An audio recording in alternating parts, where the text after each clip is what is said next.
Good morning children. आज हम मात्राओं और शब्दों की दुनिया में जाएंगे। जैसा कि आप एक फेरी देख रहे हैं, इस फेरी लैंड में हम इस फेरी के साथ ही इस फेरी वर्ल्ड में मात्राओं और शब्दों के बारे में ज्ञान प्राप्त करेंगे, जिसमें हमें यह पता चलेगा कि जब हम इंग्लिश लैंग्वेज में वॉवल्स और कॉन्सोनेंट्स पढ़ते हैं, वहीं हिंदी लैंग्वेज में उन्हें स्वर और व्यंजन कहते हैं। वॉवल्स A-E-I-O-U जो इंग्लिश में होते हैं, वैसे ही हिंदी भाषा में स्वर होते हैं अ आ ई उ ऊ, और व्यंजन क ख ग कॉन्सोनेंट्स की तरह होते हैं इंग्लिश लैंग्वेज के। तो चलिए इन्हें थोड़ा और डिटेल में पढ़ते हैं और हिंदी भाषा को और भी अच्छी तरह से बोलने में सक्षम होते हैं।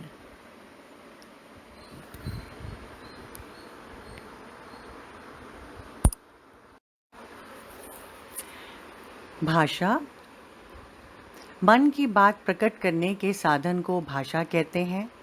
हम भाषा में बोलकर व लिखकर अपने मन की बात प्रकट करते हैं तथा सुनकर व पढ़कर दूसरों के मन की बात जानते हैं। भाषा के दो रूप हैं, मौखिक बोलकर, लिखित लिखकर। हिंदी सबसे ज़्यादा बोली जाने वाली भाषा है। हमारा देश बड़ा है, यहाँ बहुत सी भाषाएं बोली जाती हैं, जैसे हिंदी, गुजराती, पंजाबी, उड़िया आदि।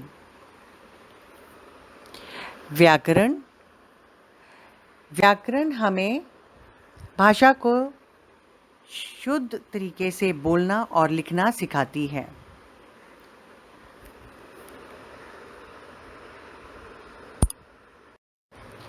अब ये तस्वीर देखिए, इसमें किसी की माता घर के अंदर आ रही हैं दरवाज़ा खोलकर। आप माता भी हैं कह सकते हैं, औरत भी कह सकते हैं, लेकिन अब यहाँ पे इन दो वाक्यों में हमें देखना है कौन सा वाक्य सही है। दोनों बच्चों ने लिखा है, एक ने लिखा है माताजी आ रहे हैं और दूसरे ने लिखा है माताजी आ रही हैं। इनमें सही कौन सा है और गलत क्या है, वो हमें व्याकरण के अनुसार बताना पड़ेगा। व्याकरण मतलब ग्रामर। अब ग्रामेटिकली या व्याकरण के अनुसार माताजी आ रहे हैं गलत है और माताजी आ रही हैं सही है। आगे पढ़ते हैं।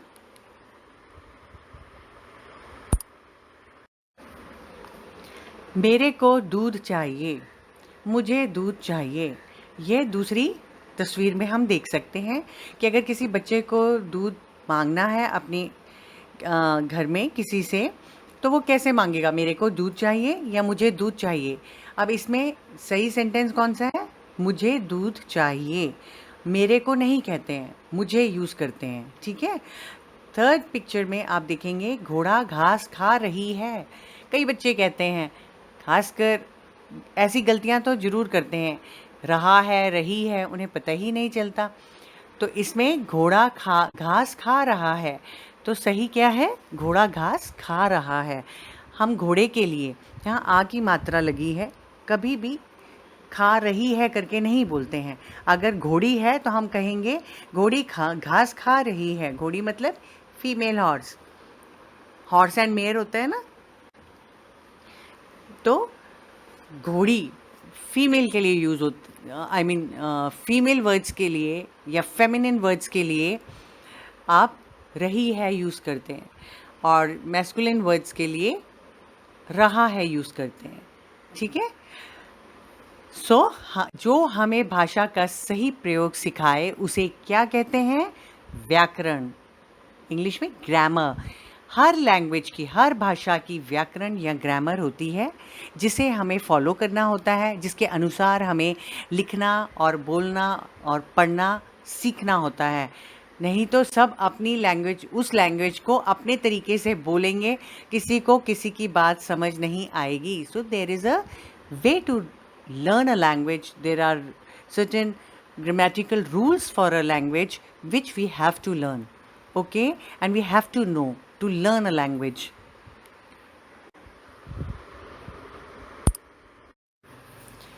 चलिए अब हम पहले लेसन भाषा का जो पहला पार्ट है हमारा उसके अभ्यास को करते हैं. बच्चों, ये हम व्याकरण के पोर्शंस पहले कर चुके हैं अप्रैल मंथ में, और अभी हम दोबारा से कर रहे हैं. इसलिए हम हमने वीडियोस भी देखे हैं. सो इसलिए अभी हमें बहुत ज़्यादा वक्त अपना इस चीज़ में समझने में लगाने की ज़रूरत नहीं है, क्योंकि हम ऑलरेडी इन चीज़ों को समझ चुके हैं और ये हमारा रिवीजन और रिकैपिचुलेशन चल रहा है. ठीक है, और आपको पता होना चाहिए, जिन बच्चों को नहीं समझ में आया वो अभी समझ सकते हैं दोबारा से. ओके, सो सही वाक्यों पर सही तथा गलत वाक्यों पर गलत का चिन्ह लगाओ. गाय घास खा रही है, ये ठीक है या नहीं, सोचिए.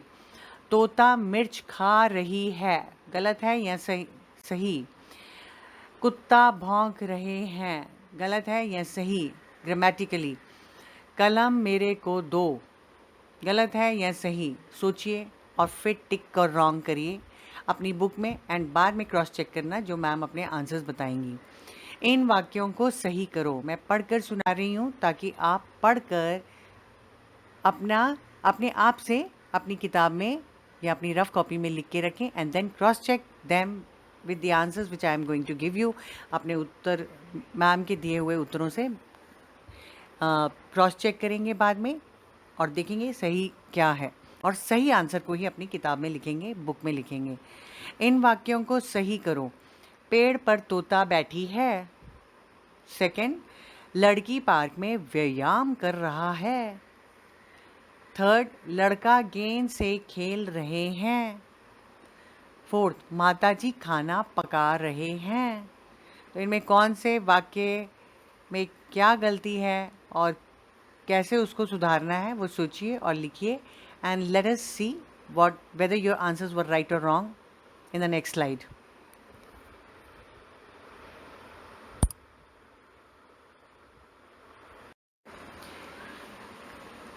सही वाक्यों पर सही तथा गलत वाक्यों पर गलत का चिन्ह लगाओ. आप लोगों ने कर लिया होगा, और अगर आप ने सही किया है तो आप अपने को शाबाशी देंगे, और अगर गलत हुआ है तो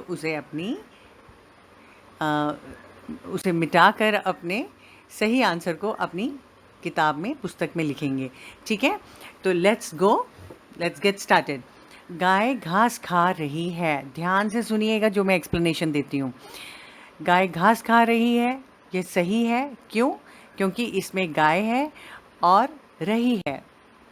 ये दोनों ही जो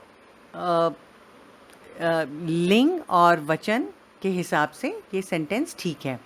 अब गाय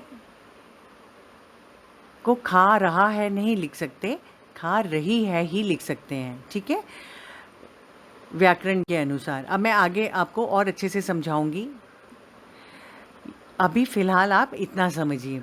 तोता मिर्च खा रही है. तोता शब्द में, तोता क्या होता है? पैरट. तोता में लिंग क्या है? Masculine gender. लिंग पुल्लिंग. क्यों? क्योंकि आ की मात्रा लगी है. तो उन वर्ड्स के साथ रही है नहीं यूज़ होता. मैस्कुलाइन जेंडर पुल्लिंग के साथ हमेशा रहा है यूज़ होता है. तो तोता मिर्च खा रहा है is the right word, right answer. But यहाँ पे तोता मिर्च खा रही है नहीं है, गलत है. थर्ड सेंटेंस, कुत्ता भौंक रहे हैं. अब इसमें क्या गलती है? इसमें कुत्ता वर्ड इज़ ओके, भौंक ओके फाइन, रहे हैं में गड़बड़ है. क्योंकि रहे हैं हम कब यूज़ करते हैं? एक से ज़्यादा कुत्ते हों तो. यहाँ पे तो एक ही कुत्ता है. ठीक है, वचन को भी तो देखना है हमें. तो है, अगर कुत्ता भौंक रहा है तो फिर तो सही है वाक्य. बट रहे हैं और कुत्ता सिर्फ एक ही है, इसलिए ये गलत है, क्योंकि है के ऊपर जो बिंदु लगी है या डॉट लगा है वह एक से ज़्यादा व्यक्ति या जानवर या जिस जो हमारा सब्जेक्ट है जिसके बारे में हम बात कर रहे हैं वो एक से ज़्यादा है तभी लगता है। ठीक है, तो उसको हम इस वाले चिन्ह को ये भी कहते हैं अनुस्वार। तो ये है के ऊपर जो अनुस्वार है वो तभी लगता है जब एक से ज़्यादा लोग हों या चीज़ें हों। अब नेक्स्ट वाक्य है कलम मेरे को दो। हमें मेरे को नहीं यूज़ करना चाहिए और ज़्यादातर बच्चे यही बोलते हैं। कलम मेरे को दो की जगह हमें क्या कहना चाहिए, मुझे कलम दो। तो ये भी गलत हो गया। अब आप समझे क्या क्या गलतियाँ थी जो आपने नहीं दोहरानी। आप जब बात करते हैं या आप कुछ भी बोलते हैं किसी से तो इन चीज़ों का खास ध्यान रखें। नेक्स्ट इज़ इन वाक्यों को सही करो। पेड़ पर तोता बैठी है। अब आप फिर से देखिए इसमें गलती क्या है, पेड़ पर तोता। हाँ, the parrot is on the tree. तो तोता में आ की मात्रा है, बैठी कर दिया है। तोता इज़ अ मैस्कुलाइन वर्ड, तो बैठा है। पेड़ पर तोता बैठा है। आप खुद सोच के लिखिए इसे। लड़की पार्क में व्यायाम कर रहा है। लड़की में बड़ी ई की मात्रा है। लड़की is itself showing that it is a feminine word, it is a स्त्रीलिंग शब्द। पार्क में ठीक है, व्यायाम एक्सरसाइज ठीक है, कर रही है, कर रहा है नहीं है क्योंकि ये फीमेल वर्ड है, सॉरी फेमिनिन वर्ड, जेंडर के लिए यूज़ हो रहा है, तो रही होगा। नाउ थर्ड इज़ लड़का गेंद से खेल रहे हैं। Again the number of boys, लड़का दैट इज़ वन मैनी। देखिए it's talking about one boy and लड़का गेंद से खेल रहे हैं। खेल इज़ ओके, रहे हैं is again a wrong word because एक लड़के के लिए रहा है और है नहीं होगा। ठीक है, वो करेक्शन करिए। माताजी खाना पका रहे हैं। माताजी एक पर्सन की बात हो रही है, एक इंसान की, एक व्यक्ति की बात हो रही है। खाना पका एंड माताजी इज़ अ फेमिनिन जेंडर, स्त्रीलिंग वर्ड है, तो पका रहे हैं नहीं होगा, रही हैं। अब इसमें आप बोलेंगे हैं के ऊपर बिंदी क्यों है, बिंदु क्यों लग रहा है, अनुस्वार क्यों लग रहा है। वह इसलिए लगाते हैं कि जब हम अपने से बड़ों की बात करते हैं तो respectfully we use this word हैं। और आप सर्वनाम में हम आप बोलेंगे उनके लिए अगर हम उनको रेफ़र करते हैं, और हैं। Okay, so with this I hope you have understood.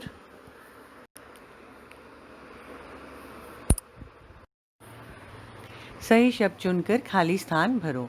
तो अब हमें कुछ ऑप्शंस दिए हुए हैं, हेल्प बॉक्स में कुछ शब्द दिए हुए हैं जिनमें से चुनकर खाली स्थान भरना है। तो अब आप पहले वाक्य में देखिए ऑप्शंस में क्या है, वर्ड्स कौन कौन से शब्द दिए गए हैं वो देखिए। मैं बोलकर सुनाती हूँ। मातृभाषा मतलब मदर टंग, हिंदी, उड़िया, व्याकरण ग्रामर। हिंदी और उड़िया तो लैंग्वेजेस हैं। जो उड़ीसा में रहते हैं वो उड़िया बोलते हैं और हिंदी तो हमारी नेशनल लैंग्वेज है ही है। तो अभी हम आगे वाक्य पढ़ते हैं।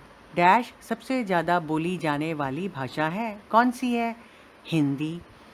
ख डैश भाषा का सही प्रयोग सिखाता है, सही प्रयोग क्या सिखाता है, व्याकरण।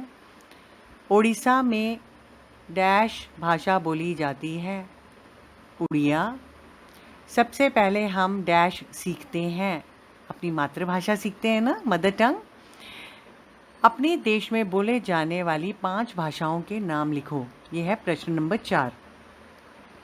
अब आपको पता ही है कि हमारे देश में तो बहुत सी भाषाएं बोली जाती हैं। तो आपके फ्रेंड्स कौन सी भाषा के हैं, कौन सी भाषा बोलते हैं और आप कौन सी भाषा बोलते हो, वो सोचिए और अलग अलग भाषाओं को लिखिए। उनके स्पेलिंग्स जो सिंपल हैं वो वाली भाषाएं लिख लीजिए ताकि आपको याद करने में और लिखने में आसानी हो।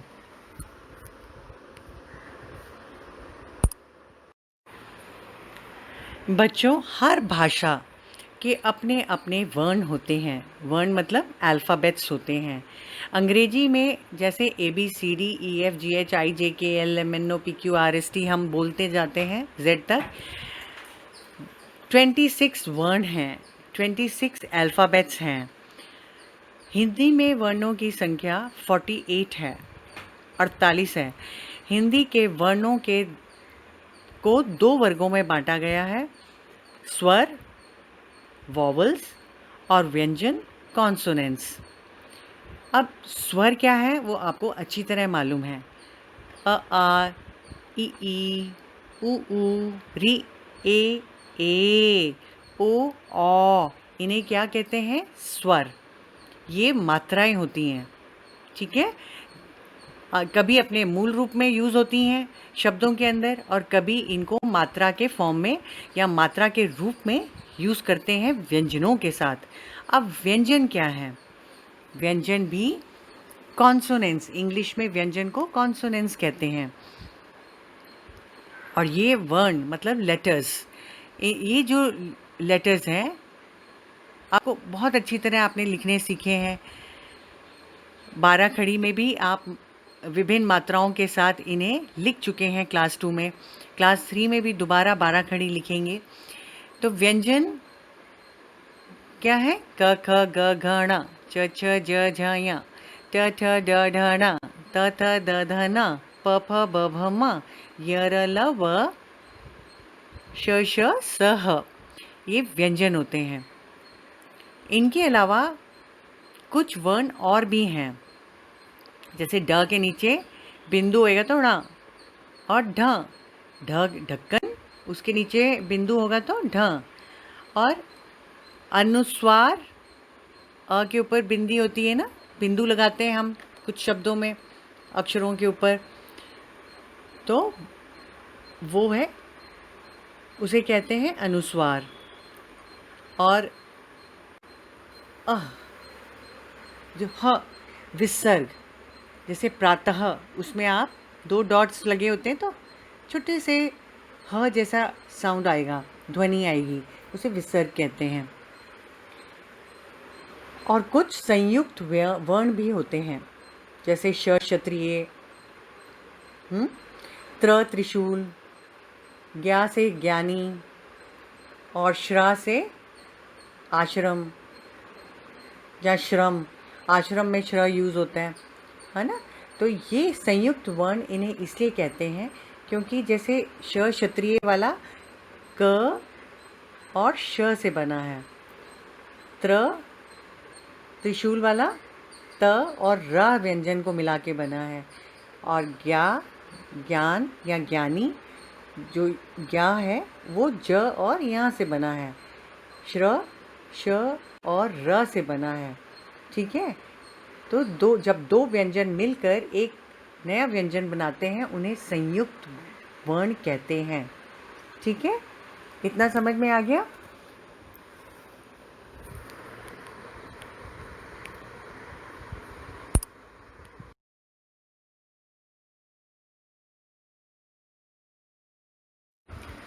अब यहाँ पे आप देखेंगे कि जो स्वर हैं वो अपने मूल रूप में ही यूज़ हुए हैं। उनको मात्रा के चिन्ह की तरह नहीं लगाया है व्यंजनों के साथ, क्योंकि वह उनके साथ कोई व्यंजन कंबाइन नहीं हुआ है। तो अ है तो अ की तरह ही यूज़ हो गया अनार में। बड़ा आ आम की तरह ही आम में बड़े आ की तरह ही यूज़ हुआ है। उसमें कोई मात्रा नहीं लगाई है किसी, क्योंकि व्यंजन नहीं है उससे पहले। ई से इमली हो गया, बड़ी ई से ईख, ऊ से उल्लू, ऊ बड़े ऊ से ऊन, री से ऋषि, ए से एड़ी, ए से ऐनक, ओ से ओखली, औ से औरत, ठीक है। यहाँ पे आपने देखा कि स्वर अपने मूल रूप में यूज हुए हैं, the way they are written, not in the form of their signs और देयर मात्रास।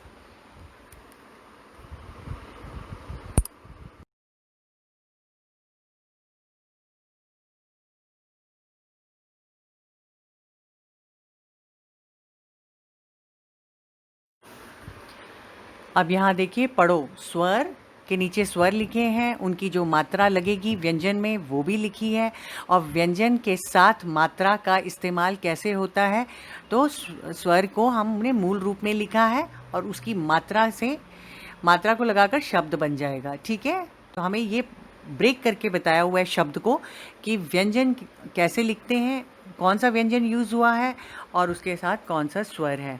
तो लेट अस सी, छोटा कोई मात्रा नहीं है छोटे अ की, किस शब्द के अंदर कोई मात्रा नहीं लगती है, तो व्यंजन हमने यूज़ किया है क के नीचे हलंत छोटी रेखा है, इसका मतलब है क को हम उसका व्यंजन को हम वैसे ही लिखते हैं, स्वतंत्र रूप से नहीं लिख सकते, उसमें मात्रा लगनी है और का छोटा साउंड है और उसमें अ लिखा है, छोटा अ की तो कोई मात्रा नहीं दिखती है शब्द में, इसलिए वो क ही हो जाएगा। तो कल, कपास, these are the words which are formed using these. बड़े आ की मात्रा आ, उसमें क के नीचे हलंत, व्यंजन तो कोई भी है उसको हमने हलंत लगाना ही लगाना है, हल।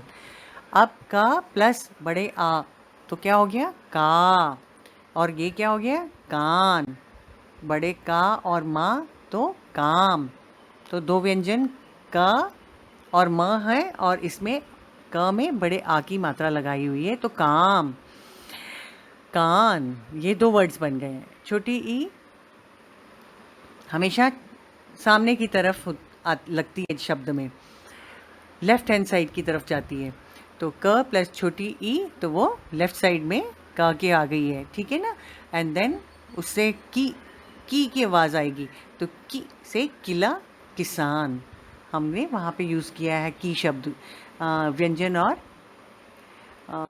स्वर की कॉम्बिनेशन को क्या वर्ड बनाया है, ला के साथ जोड़ के उसमें आ की मात्रा लग गई, तो किला, किसान। ठीक है, बड़ी ई is always on the right side of the व्यंजन जब लगाते हैं, तो क हलंत प्लस बड़ी ई तो की, और उससे वर्ड्स क्या बने, कील, कीटाणु। अब इनको ब्रेक करेंगे इन वर्ड्स को, तो बहुत सारे व्यंजन और बहुत सारे स्वर अलग अलग हो जाएंगे। अभी हमने आपको सिर्फ क और मात्राओं का कॉम्बिनेशन बताया डिफरेंट मात्रास के साथ। छोटी ऊ, छोटा ऊ, तो का हल प्लस छोटा ऊ तो कू, उसके वर्ड्स क्या हुए, कुल, कुआं, बहुत सारे। बड़े ऊ का, बड़ा ऊ कू, तो कूल, कूप। री की मात्रा ऐसी होती है, री से ऋषि, उसकी मात्रा री देखिए कैसी होगी, और वो क के नीचे लगी है।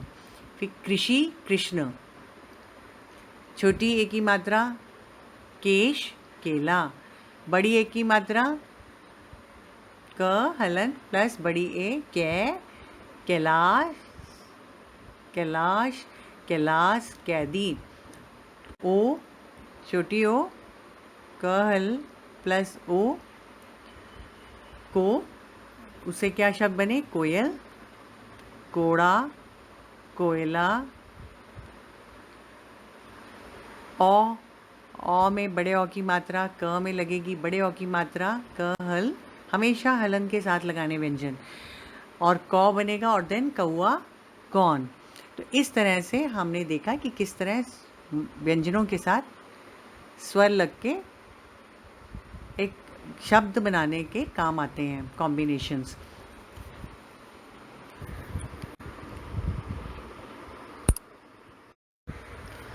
र के साथ छोटे ऊ की मात्रा और बड़े ऊ की मात्रा कैसे लगती है, उसका क्या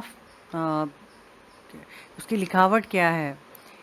रा के नीचे हलंत प्लस छोटे ऊ की मात्रा इज इक्वल टू रु, रुक, रुपया, ये शब्द उससे बनते हैं। और इसे देखिए कि वो र में छोटे ऊ की मात्रा की फॉर्मेशन इज़ डिफरेंट फ्रॉम रा में बड़े ऊ की मात्रा, दोनों की बनावट अलग है। और जब र हलंत प्लस बड़े ऊ की मात्रा, बड़ा ऊ लगेगा तो रू बन जाएगा, और रू की रू बड़े ऊ की मात्रा र में कैसी लगती है, ध्यान से देखिए, और उससे शब्द बनाए हैं, तो रूप, रुमाल।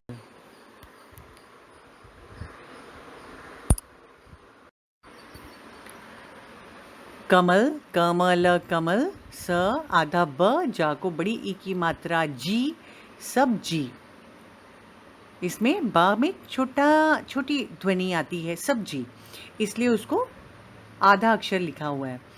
श को छोटी ए की मात्रा शेर, शेर। ता को छोटे ओ की मात्रा ता, तोता। दैट इज पैरट, शेर इज लायन, सब्जी is vegetables, Kamal is lotus. दरवाजा, दरवाजा, ठीक है।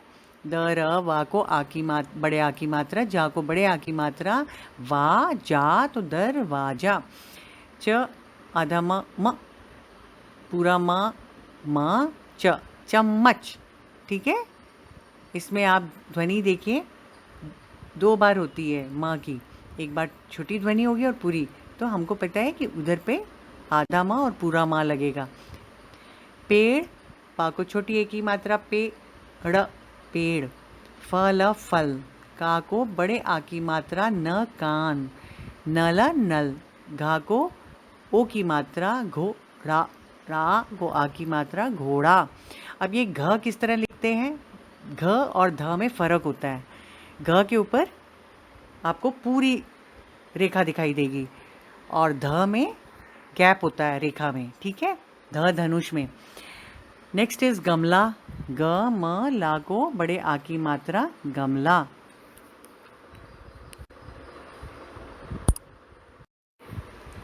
यहाँ चित्र में देखिए कुछ शब्द बने हुए हैं, जैसे बस, झरना, छतरी, अलमारी। घड़, ड़ को बड़ी की मात्रा घड़ी। जग, जग। धा को की मात्रा, बा को बड़ी की मात्रा धोबी। हाथ, हा को बड़े आ की मात्रा थ। मछली, म छ ला को बड़ी ई की मात्रा मछली। म को छोटे ओ की मात्रा मोर, मोर। सा को आ की मात्रा ऊपर चांद बिंदी सांप, सांप। तितली, ता को छोटी ई की मात्रा ति, त ला को बड़ी ई की मात्रा तितली। चींटी, चा को बड़ी ई की मात्रा ऊपर अनुस्वार तो ची, टा को बड़ी ई की मात्रा टी, ची टी। छोटी सी ना की आवाज़ आती है उस अनुस्वार की वजह से। आगे बंदर, ब ऊपर बिंदी, बन दर, दर बंदर। चूहा, चा को बड़े ऊ की मात्रा, हा को बड़े आ की मात्रा चूहा।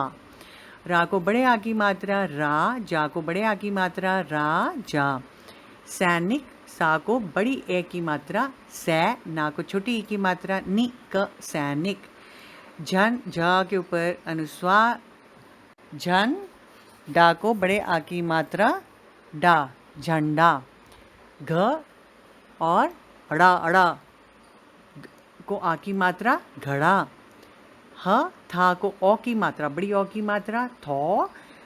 अड़ा, हमेशा ड के नीचे बिंदु तो अड़ा हो जाता है, उसको आ की मात्रा तो हथौड़ा।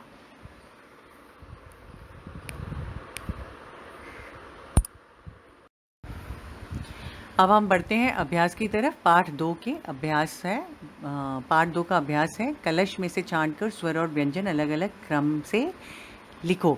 यहाँ पे स्वर और व्यंजन आपने अलग अलग चुनकर लिखने हैं जो आपको चित्र में दिखाई दे रहे हैं। अब ये आप क्लास दूसरी से पहली से करते आ रहे हैं तो आपको ये पता होना चाहिए और अभी भी आपने बहुत अच्छी तरह से समझ लिया। चित्र देखकर उचित स्वरों का प्रयोग करो। यह है प्रश्न नंबर 2। इसमें आपको चित्र देखना है और देखना है कि इसके अंदर कौन सा स्वर अपने मूल रूप में यूज़ होता है। पहला है ओखली, दूसरा है ऐनक, ऊन और आग। अब आप खुद देखेंगे कि इसमें छोटी मात्रा लग रही है या बड़ी मात्रा लग रही है। ओखली में छोटा ओ है या औ है, छोटी ए है या बड़ी ए है, छोटे ऊ की मात्रा या बड़े ऊ की मात्रा है, या बड़ा आ है या छोटा आ है या बड़ा आ है। इतना आपको पता होना चाहिए और आप खुद लिखेंगे।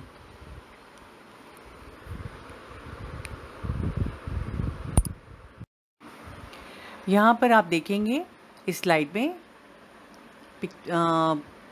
चित्र में क्या बना है, अदरक, और दूसरे में लड़का है, उसका नाम लिखा हुआ है।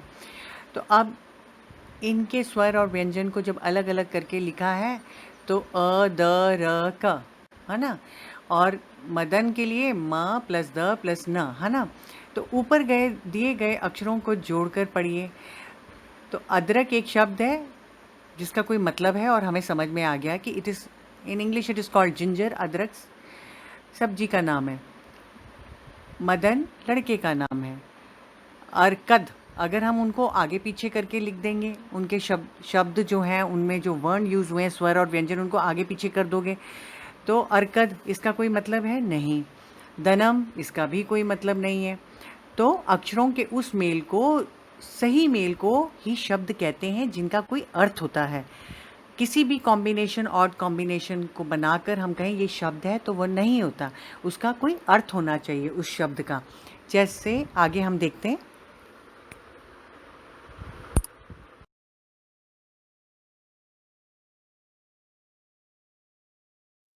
ये अभ्यास भी बहुत ही सिंपल है, आप कर सकते हैं। जोड़कर शब्द बनाओ।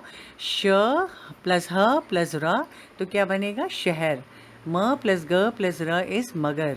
अ प्लस म प्लस र इज़ अमर।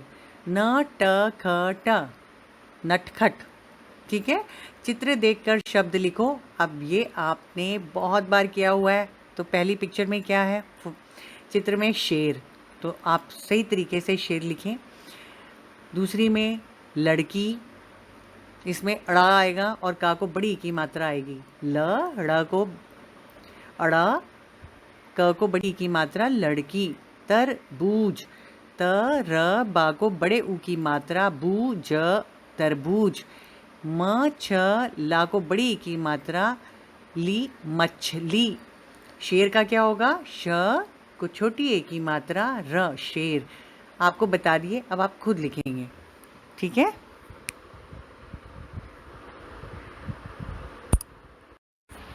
यह अब रचनात्मक कार्य है। आप अपने घर के रसोई घर में जाइए, अपनी मम्मी से पूछिए कि वहाँ पे कौन कौन से बर्तन हैं और किन्हीं 5 बर्तनों के नाम लिखिए और उनका चित्र बनाएं। जो भी पसंद है, आप रसोई घर में भी देख के लिख सकते हैं या अपने घर में जो भी आपको चीज़ पसंद आती है उसमें कोई भी चीज़ का चित्र बनाएं और उसका नाम लिखें।